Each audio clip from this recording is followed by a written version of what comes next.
in the equestrian show business recovery by going above and beyond his normal job duties, including shoveling, pre-bedding, unloading trucks, and anything else required to ensure that Will Rogers' clients are taken care of with the utmost respect and service.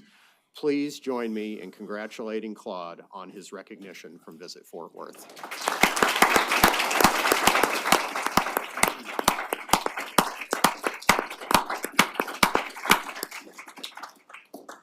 Okay. Claude, would you like to have some remarks? Elizabeth Beck and I were at the table when they showed your presentation, and it was the only time we really got silent because it was so moving to hear how important you are to the workers there. So congratulations. Yeah, you're welcome. Thank you very much. I don't want to speak too long. People know I'm a preacher, so I don't want to talk too long. but I was very humbled and honored by the nomination. And thank Chris Roden for that. I do truly appreciate that. And thank you very much. Thank you so much. Thank you.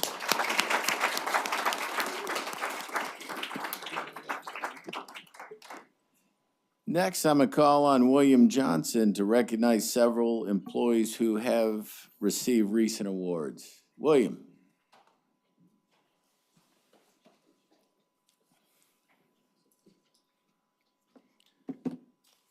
I hope the skinny podium helps a little bit.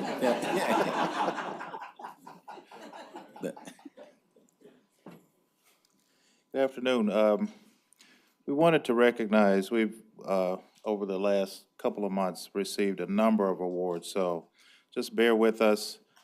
We won't be long-winded, but there's just a lot going on in TPW.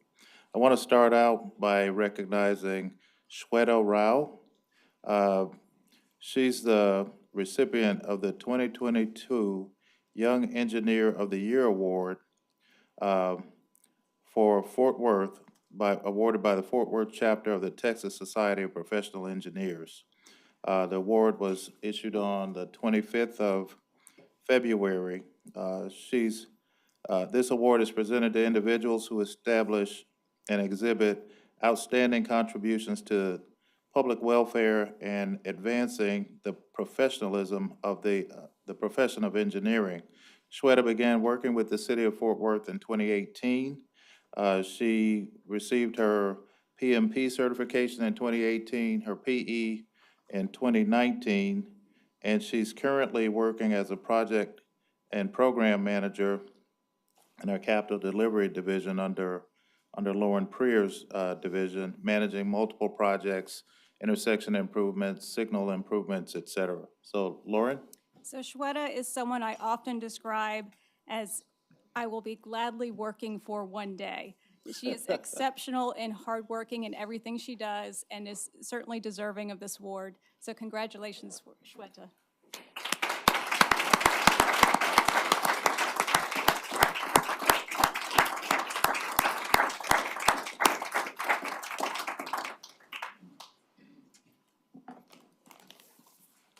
Congratulations.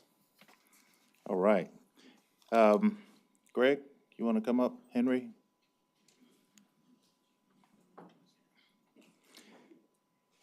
Cannon Henry is an engineering manager. Engineering manager, is there any rep from, no? Okay. The City of Fort Worth Storm Drain Rehabilitation Program was a gold medal winner of the 2022 ACEC Engineering Excellence Award. The award's going to be presented on the 28th of March. The gold medal winner in the study, it was a gold medal winner in the Studies, Research, Consulting, Engineering Service category based on uniqueness, originality, technical value to the engineering profession, complexity, and how the project met the needs of the city. Greg? Yeah, and so Cannon's work is just critical to helping us strategically optimize the use of our resources to one of our highest priority needs, which is to rehab all the old pipe around town and prevent some of these sinkholes, which can be great hazards to the community. So Cannon, as our asset manager, did a tremendous job at that. He's headed down to San Antonio at the end of the month for an event to actually accept the physical award, but we wanted to recognize him here today with other people. So, congratulations.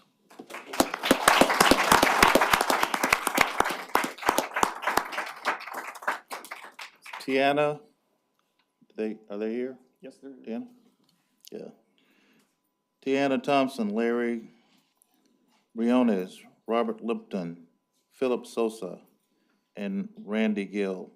The TPW Stormwater also won the APWA 2022 In-House Project of the Year Award for the Schwartz Avenue Restoration Project. Great. So the Schwartz Avenue was a channel up on the north side near Meacham with some severe erosion issues threatening a city sewer line and some private property. And so the work they did armored that, mitigating that risk and preventing that from happening in the future. And again, the TPWA recognized that with one of their in-house projects of the year. So join us in congratulating this crew.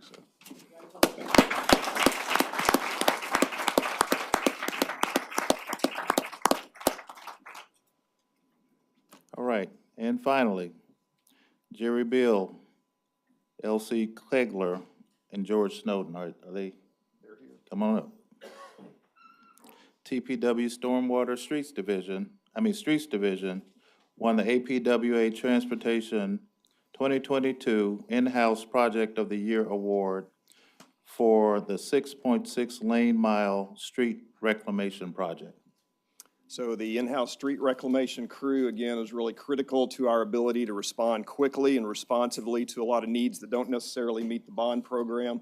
So this crew did a great job in completing all that. And again, last month at the TPWA annual conference down in College Station, we're recognized with an in-house Project of the Year award. So please join me in congratulating the great work.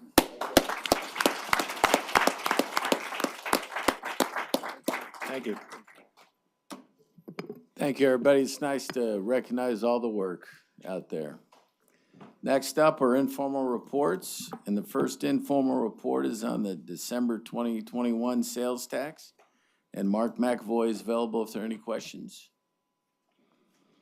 The next informal report is on the 2021 International Building Code adoption, and Allison Gray is available if there are any questions. All right.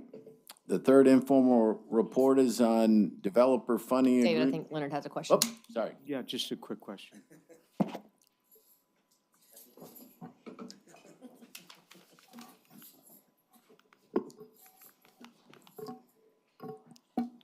Is there, I am obviously not Allison Gray. I'm Evan Roberts. Allison couldn't be here today. okay. Is there a summary of that report anywhere? And what kind of impact will it have on our local construction? So the summary of the report, the building code over the last year, we've been meeting with stakeholders going through. So there are recordings and everything. And the summary is the culmination of the amendments which are available. The cost impact on it, it's hard to know right now with there's so many variables involved with the construction industry right now, sort of supply shortages, inflation, everything else going on. So a cost impact, I don't expect it to be significant. Ed, maybe I can help you out here. I was at the DAC meeting last week or the week before. There was a PowerPoint presentation given by Allison that probably might be helpful for council members to see as part of that. That probably will answer all your questions. But the DAC has been supportive of these changes as part of that. Great. Yep. Thanks. All right. The next informal report is on developer funding agreement with Walsh Ranch Limited Partnership for a regional drainage study and master drainage plan. And Greg Simmons is available if there are any questions. All right. The next informal report is on emergency closures for food services, and Brandon Bennett is available if there are any questions. I think Councilmember Moon was the one that raised that one. All right. The next informal report is on the municipal court judicial reappointment and compensation recommendation. And Judge Danny Rogers is available if there are any questions. I don't have any questions, but I think if Judge Rogers would give a 1-minute synopsis on the record for the public, that'd be helpful. He's coming.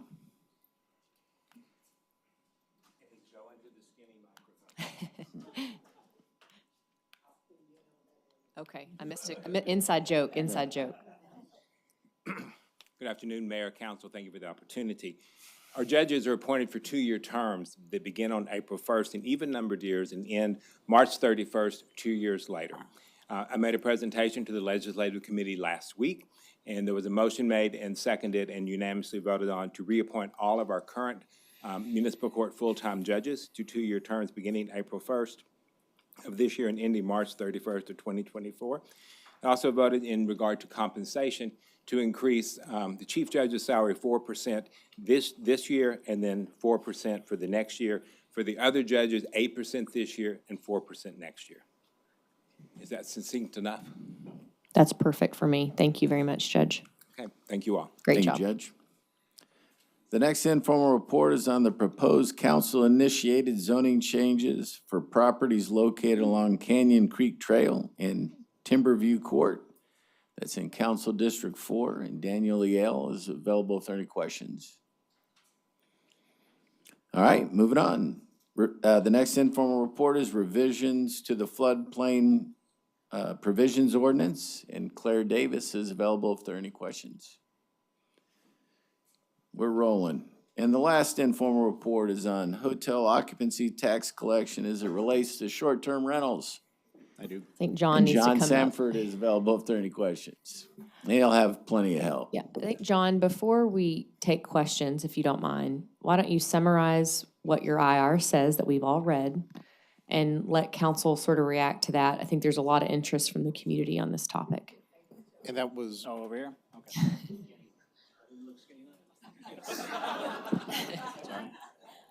And that was going to be what my request was. You know, again, I've gotten a lot of calls, I know other council members have as well, on this particular topic.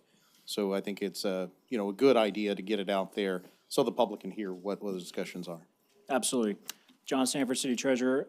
So this IR really is kind of an update from the IR you saw back in December of 2021. Really, this IR is more focused on the hotel occupancy tax collection piece related to short-term rentals, which currently we receive hotel occupancy tax from short-term rentals on a voluntary remittance basis, which are a very small handful, about 20 or so, and represents a real small percentage of the overall hotel occupancy tax revenue. So really, the Hotel Occupancy Tax Code, Chapter 32, Article 2, really doesn't define an STR as under the hotel definition, but the definition's broad enough to where STR should apply. So basically, what we're proposing to do is kind of a phased approach here. So the first step in our phased approach would be to bring in an outside data mining firm to come in and help us identify these STRs. That's part of our problem right now, and our challenge is knowing who should be remitting. And so with that data, the appropriate city departments, so that would be code enforcement, planning and development services, and finance, will be able to take that data and use it to actually formulate proposed regulations on these STRs. So it's really kind of a phased approach, and the first step is going to be getting the data. Dana, if you have anything to add, go ahead.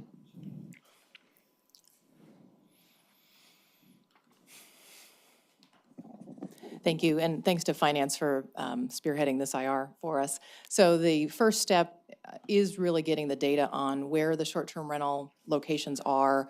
What's the frequency of bookings? You know, we expect some folks do it occasionally, some may do it regularly. What's the nature of the operating characteristics? Are they owner-occupied homes or rental-occupied, investor-owned? And then also, what are the locations? Are there particular areas of the city? Code compliance has been also working heavily on this because they are the ones who respond to complaints that come in. It requires a lot of inspections for them to investigate short-term rental complaints. It's very difficult to know what's happening within a home, right, or within an apartment unit. And so one of the things that we'll be talking about in a future phase is whether it makes sense to have a third-party company help us with registration so that not just to collect the hotel occupancy occupancy tax, but to have a registration program so that we have a 24-hour contact. Perhaps we look at liability insurance or other things that just make it a good operation for everyone who might be affected by it. And then the bigger picture question that will come before council is whether or not we need to address any of our policies related to where short-term rental is allowed or not allowed, or under maybe a conditional use permit or other special conditions. And so some of that, again, will relate to the nature of the use, the frequency of the use, and other things that we hope to gather from this data mining effort. Thank you, Dana. Council questions for Dana or John? Dana, I have a question for you. As part of that, give me an idea of the timeline going forward.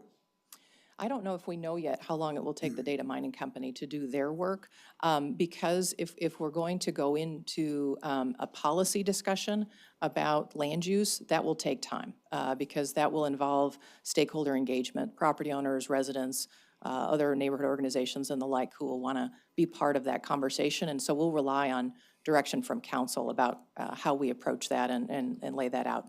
But I think with regard to hotel occupancy tax collection and also just registration, those are fairly basic activities that I would think we could be working on in the next, say, 6 months or so. Thank you. Leonard? Yep, thanks, Mayor. Thank you all for the work on this. Very much appreciated. I know by a number of neighborhoods in District 7 that have been impacted by call it the bad side of these short-term rentals. So thank you very much. I guess my question is, if we're going to address the taxes and the STRs in general, do we need to change the ordinance? Because it just seems like it's out of step if you are doing something in violation of the ordinance of the city, but then we're going back to you acknowledging that and trying to collect occupancy tax. That just seems, did I miss something on that? No, I think you're spot on. And I think one of the reasons of needing to get the data is to know what's in front of us. At the same time, what you just described, there are areas where it is legal to have a short-term rental.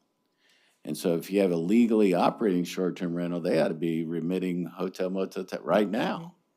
And so it'll give us data on two fronts, right? Data that might suggest that the zoning doesn't exist to allow the short-term rental, and the data to identify where they legally exist and we need to collect revenue.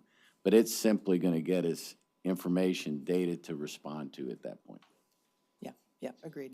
Elizabeth? And I'll just mention, I apologize, in our communications to property owners, if we get to the point of moving into registration, will be to advise them on what their options are, right? So property owners can apply for a zoning change now if they want to. If short-term rental is going to be the primary use of that structure, they should apply for a zoning change, potentially, if they're not allowed, if their zoning doesn't allow that, and we'll communicate with them about what those options are. But again, in addition to that, council may want to direct us to make other policy changes that we can talk about. So, Just let Elizabeth go. council does maybe want to direct you to some policy changes. I think it's my opinion that registration is probably the first step that we take in this. I think we'll work out the software and the reporting piece of that as a city. But I know I get calls about them all the time. And if we have them registered, and I know we've talked about other types of rental or home structures that I think we should be keeping track of, it helps us regulate them in a way that is responsive to the neighbors when you do have a negligent host or rowdy guests, in a way that will help give some sort of redress to our neighbors and our neighborhoods when they're disrupted by it. And so knowing where they are is the first step. Yeah, we agree that the registration will also particularly help code compliance. Yeah, and there should be a fee associated Yes. with that registration to help us recoup the cost of service, regulating this, yeah. Will part of what you're bringing out back to us say what other cities are doing and sort of a landscape of what's happening in other cities? Yes. Okay. Yes. And I'll say this, that I think whatever we do, and I agree, there's probably a policy change that has to happen as part of this. We get calls all the time. I've got TCU area, et cetera. But there's a balance that we have to find, and that's what hopefully we'll do with that. The balance of property right owners that want to rent these out as short-term rentals, but the other side, the neighborhoods that are going to be affected and what that looks like. And that we will continue if there are nuisances of these properties, that we will address that. And we'll have the ability to really address it by maybe pulling a license or a registration as part of that. Yeah. Yep. Carlos? Thank you, Mayor. Another thing too, Dana, there are a lot of people right now thinking about doing short-term rentals and don't give a second thought, or it doesn't occur to them that we have an ordinance that specifies where they're gonna be. In fact, over the weekend, I talked to a gentleman who called, was asking me if he needed to, what he needed to do as far as certain things were, and I informed him of the ordinance, completely unaware. Can staff do in the meantime some sort of information campaign, what we're doing right now to look at the current policy, and also a reminder what the current policy says? Otherwise, our problem is going to continue to compound. Sure. Just a friendly suggestion there. Any other questions, council?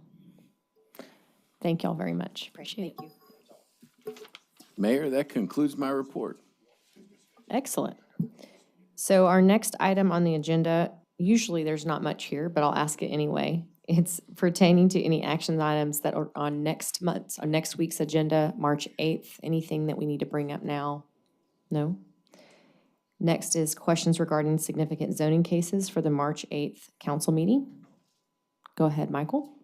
Yeah, I have a question, Daniel. I think, make his way up. This is on ZC 21-172. This is actually in Council District 4, but Carrie's not here. I just have a question. This is 100 to 500 Beach Street. I talked with the developers yesterday about this, and they made a comment that at one point this was, they had staff approval for it, or, staff recommended approval, and then at some point it changed to a denial, and then it went to zoning. Can you speak to that at all? I just want to check the veracity of that statement and maybe what happened.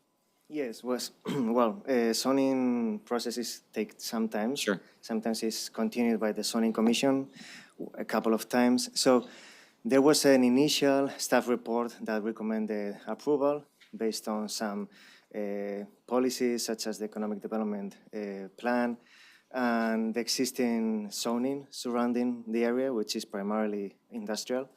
However, it was brought to our attention some other plans like the Gateway Park master plan, which does not affect this property, but is in close proximity of it, and also the open space program, which identifies the area in a very vague way, but that whole area as a priority area. So out of precaution, given the policy expectations, the staff recommendation now is for denial. Yep. Yep. So two other points I want to make. One is the comprehensive plan future land use designation is residential. And so there was a significant deviation from the comprehensive plan. And I think Daniel's team was able to talk with Eric Flatiger, who's our Assistant Director in Planning and Data Analytics, about some of the background of why the residential future land use designation was placed there and this, to support Gateway Park. The other piece that we didn't, I don't think Daniel's team knew at the time, and I learned since the fall, was Tarrant Regional Water District purchased a very large tract adjacent to Gateway Park, which is, again, one of the high priority open space acquisition areas to support, open space and the Trinity River Vision project. And so knowing that that property, which is zoned industrial, is not going to be developed as industrial was also an important factor that changed since that zoning case started. Yeah. Is that correct? Yes, correct. Mm-hmm. Thanks for that insight. So just to finalize everything else, the current zoning, so all what the change in the staff report does is to stay or leave things as they are, as those other programs may develop. So the safest option was to keep the zoning intact until other priorities are taking place. Okay, I think that property is B2.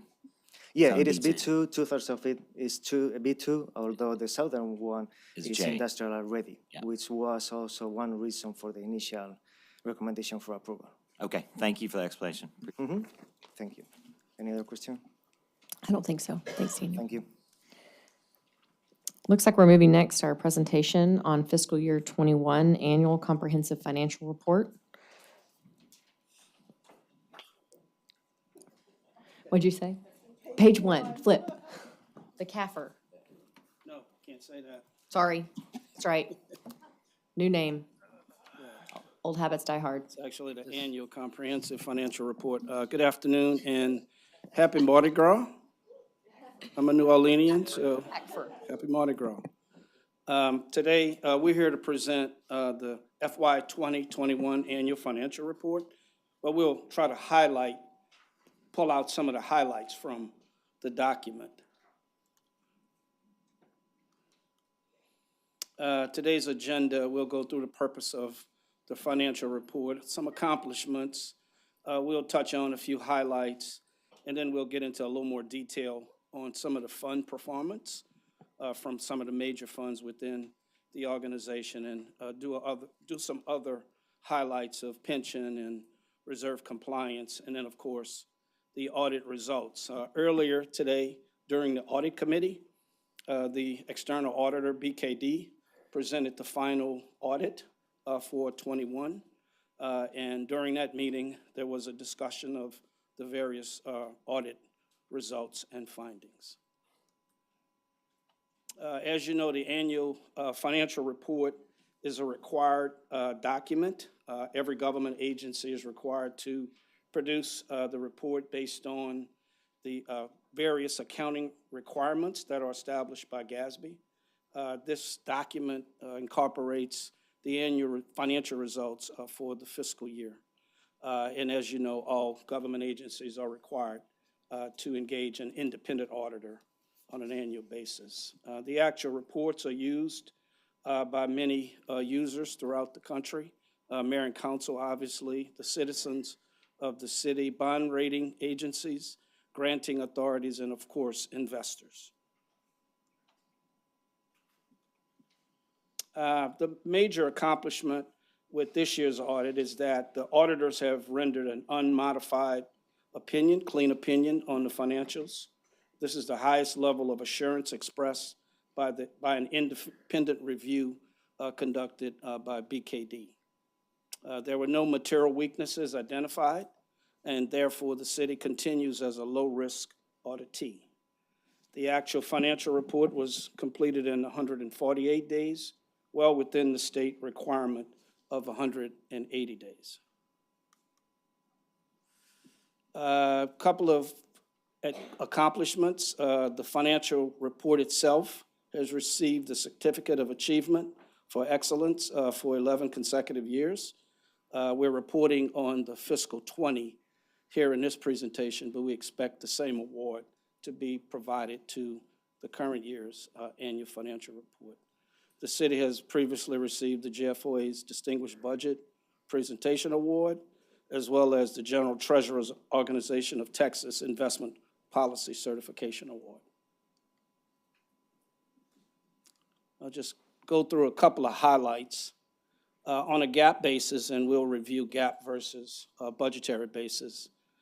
Within the general fund, our fund balance is up by $36.6 million. It was previously reported that the balance was up by $46.8 million for the general fund only. This particular document for the general fund incorporates the gas endowment activities as well as various GAAP basis adjustments.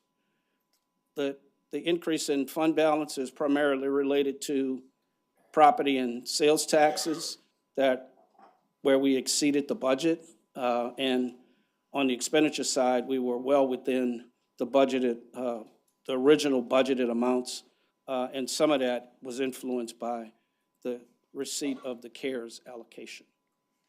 Within the Crime Control and Prevention District, fund balance is up $21 million, and that's primarily due to the additional sales taxes received during the year, as well as expenditures well under the budget. Water and sewer had a net position increase of $181 million. Within the water and sewer fund, the financial statements are prepared based on a GAAP basis, which incorporates several non cash adjustments. So within this 181 million, approximately 27 million was due to revenue from capital contributions, primarily from developers for either cash or non-cash, and the receipt of impact fees.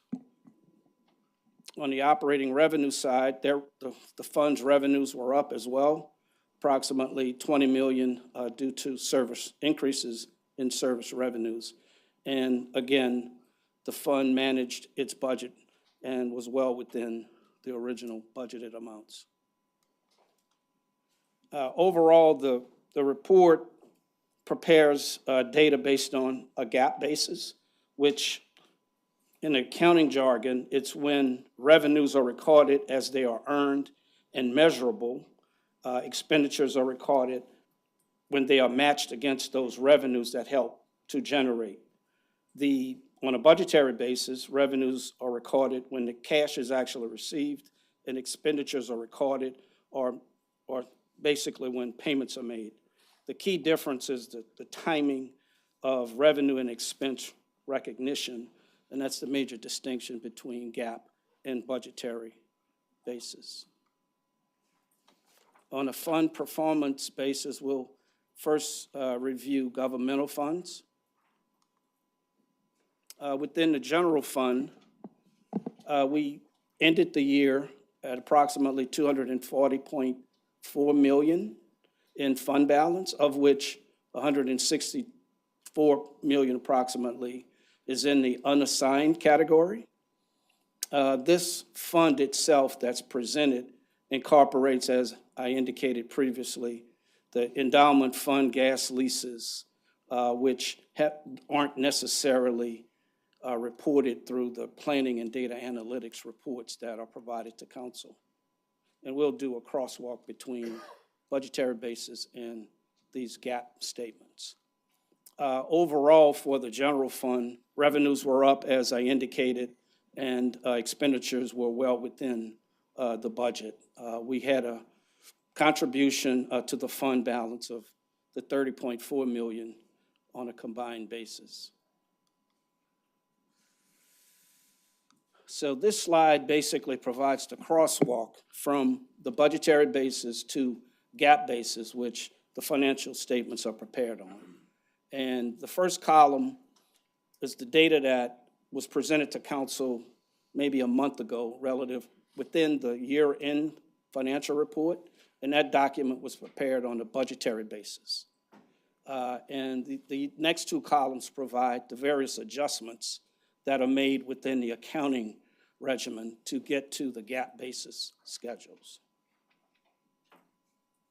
Just of note, the amounts reflected under the assigned fund balance are allocations to be approved by council. I believe the balance of the 22.6 million will be approved at the next council meeting.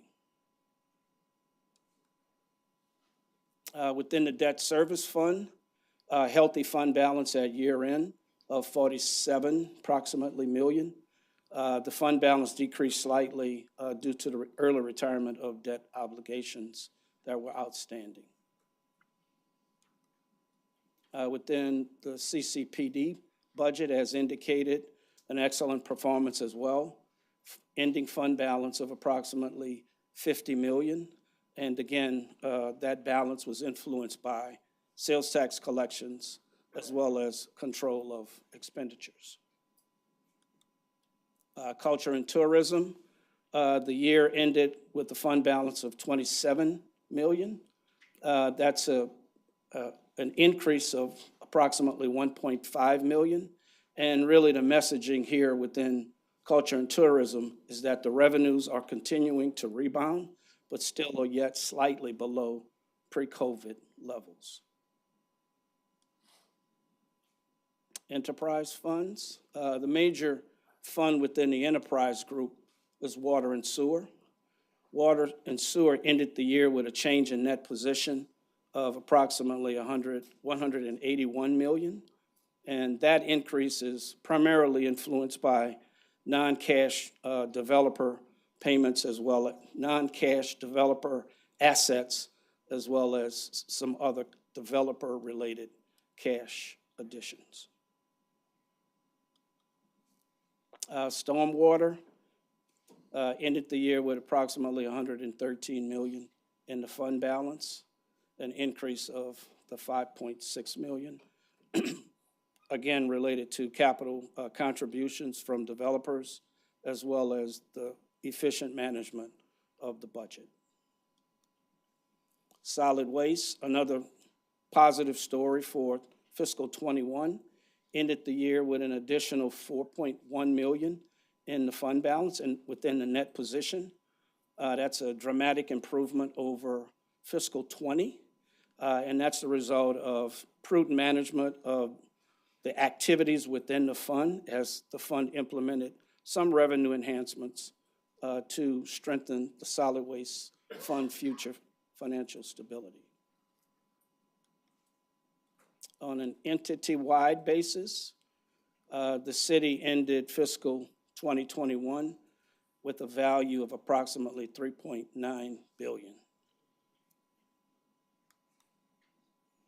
On a cash basis, the city actively manages a portfolio of approximately $2.5 billion. This is an excellent credit story for city government. That balance was influenced some due to debt issuances during fiscal '21, as well as the city manages its capital asset portfolio of approximately $6.9 billion.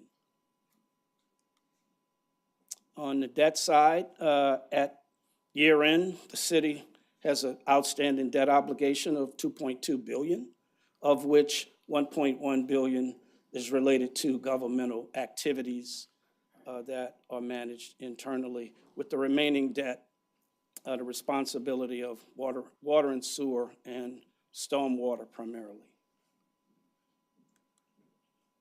Pension and other employment benefits is the next section. There was a slight increase in the unfunded pension liability for fiscal '21.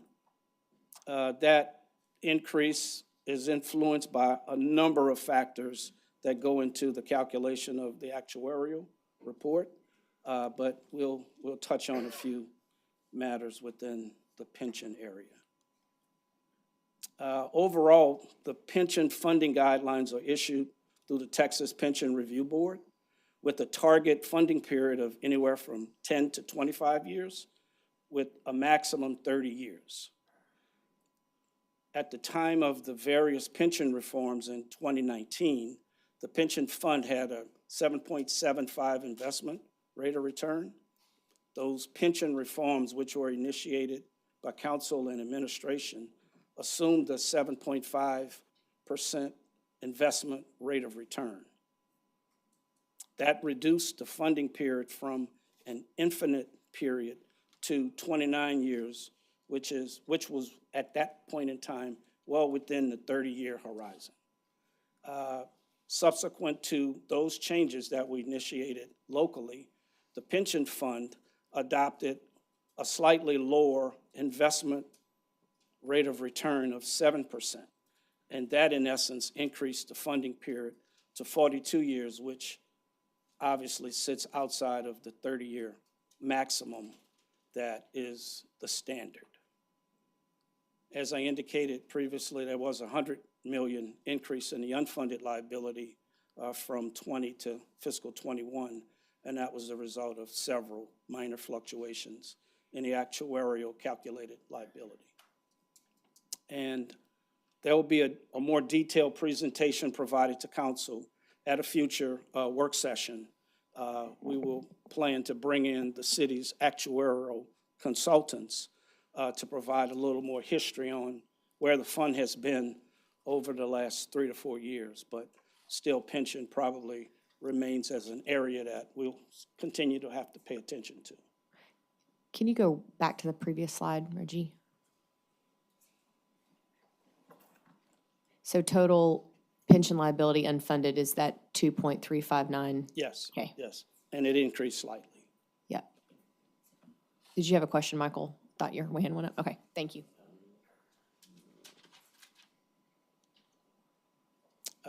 Other post-employment benefits, this is basically retiree health care. And as you know, the healthcare system is a closed healthcare operation. Employees that were hired prior to 2009 are included within the city's healthcare benefit. Those employees that were hired after 2009 aren't eligible for retiree healthcare.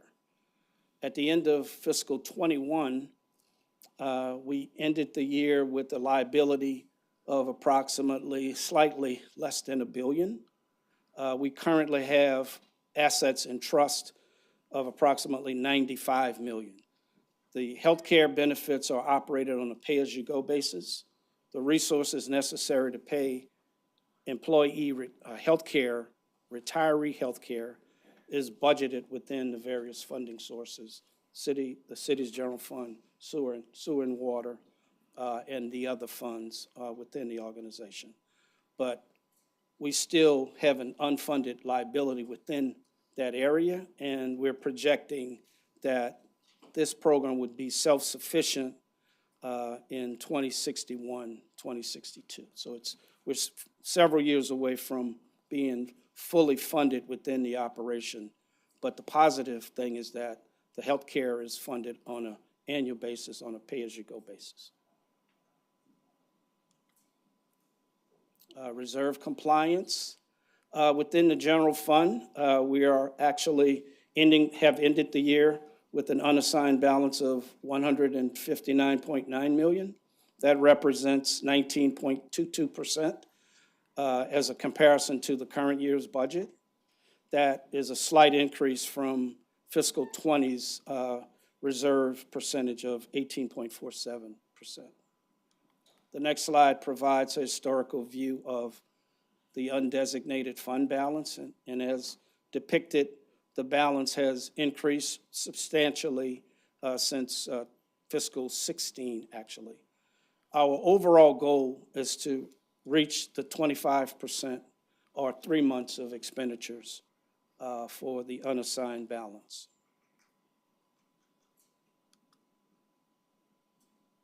The review of other governmental funds, and within the Culture and Tourism Fund, we have 2 areas that are currently out of compliance.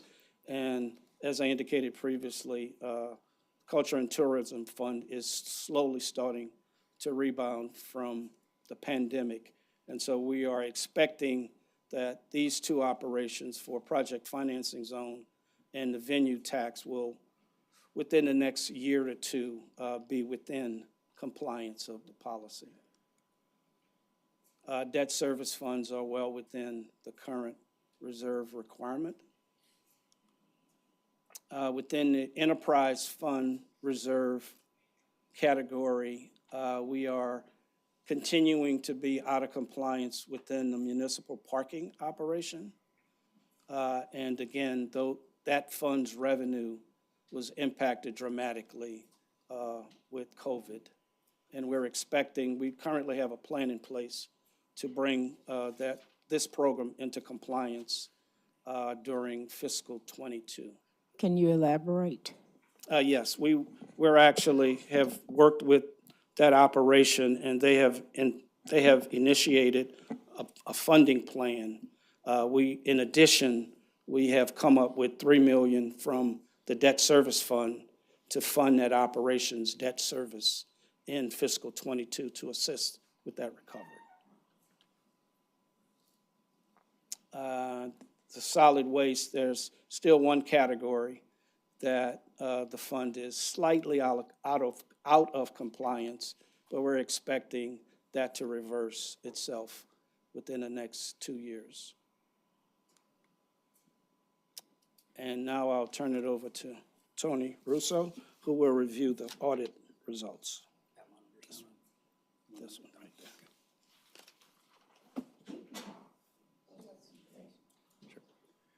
All right, so this is just a reminder that the city received an unmodified, which is a clean opinion, which is the highest level of assurance expressed by the auditors. and there were no material weaknesses were identified. Therefore, the city remains a low-risk auditee, which just means the auditors have to review less programs. So material weakness is a deficiency in internal control such that there is a reasonable possibility that a material misstatement exists in the financial statements and won't be detected in a timely manner. A significant deficiency is a deficiency in internal control that is less severe than a material weakness, but the auditors believe it needs to be brought to governance attention. So this is just background. As a reminder, city has $6.9 billion in assets.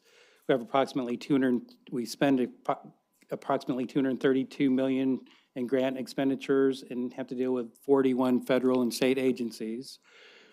This year, we actually had the audit findings this year, we had 5 significant deficiencies, which can be categorized as 2 were minor corrections of errors in the past that the city identified and brought to the auditor's attention, and then we fixed them this year. 1 is a repeat finding that was just due to the timing of the audit. We fixed it during last year's audit, but because it still showed up in this year, it's an automatic finding. And one was a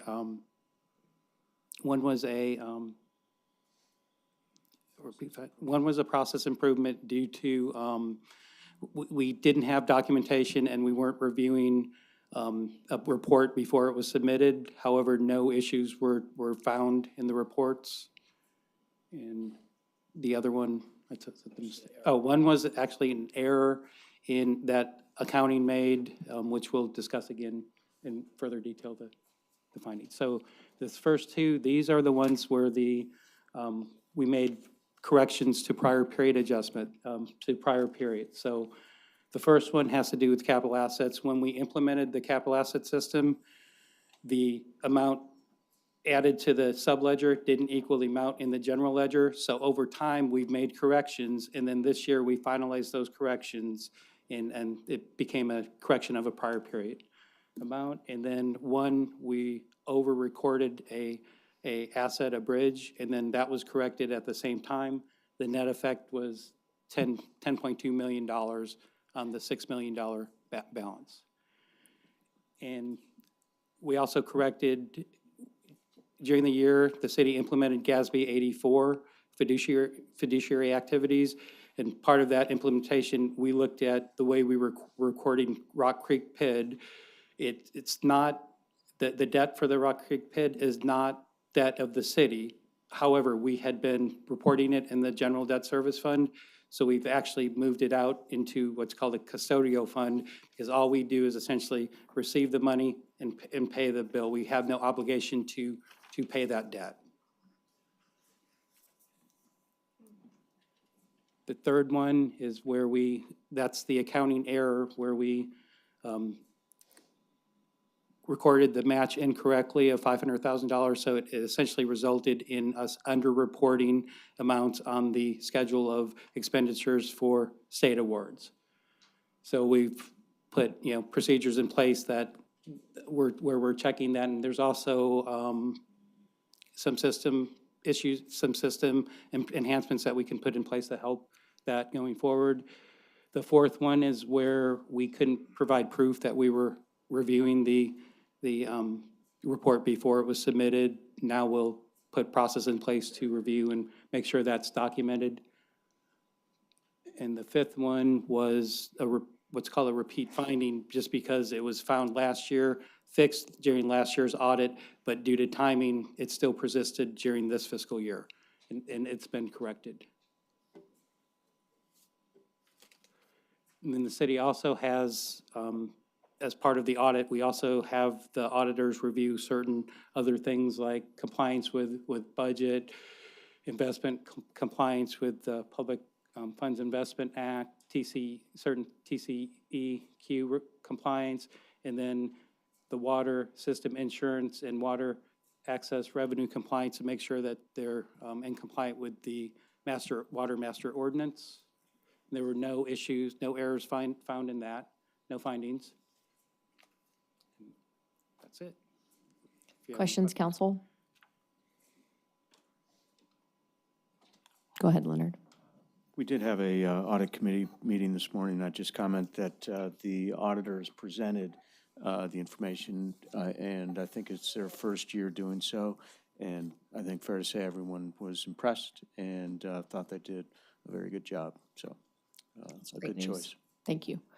You have anything? No?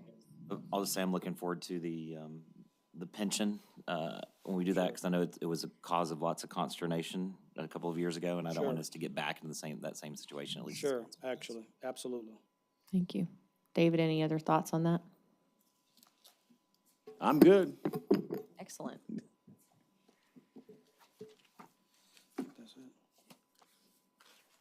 Well, that can't be it, but it is. But future agenda items or reports, council? No?